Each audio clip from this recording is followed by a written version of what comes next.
Sahabatku yang baik, hari ini izinkan aku bercerita bukan tentang siapapun, tapi tentang sosok manusia yang paling kita cintai.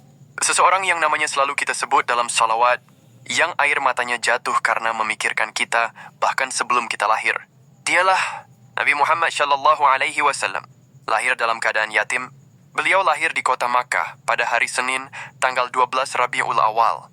Namun sejak pertama membuka mata ke dunia, beliau tidak pernah mengenal wajah ayahnya. Sang ayah, Abdullah, wafat saat ibunda Aminah masih mengandungnya.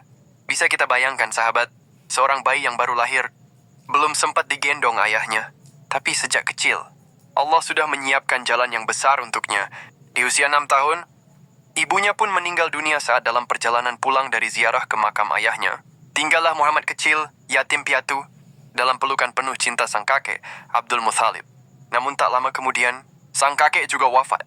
Dan akhirnya, beliau dibesarkan oleh pamannya, Abu Thalib. Meski penuh kasih, namun kehidupan mereka serba sederhana. Kadang lapar, kadang bekerja keras. Tapi Rasulullah tumbuh jadi anak muda yang jujur, lembut, dan dihormati.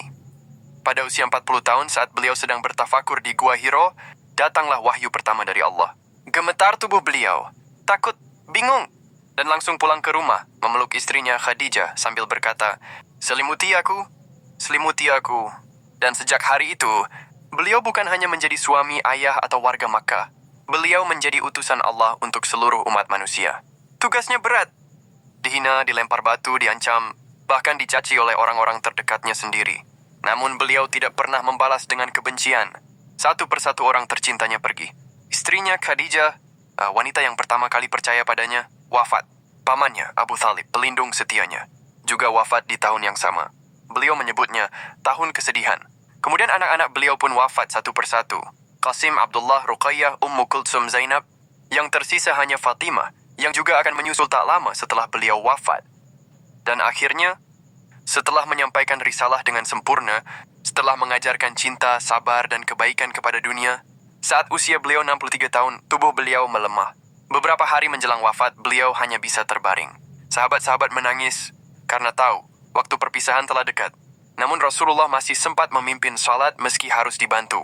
Beliau masih sempat tersenyum kepada para sahabat meski sakitnya tak terperi.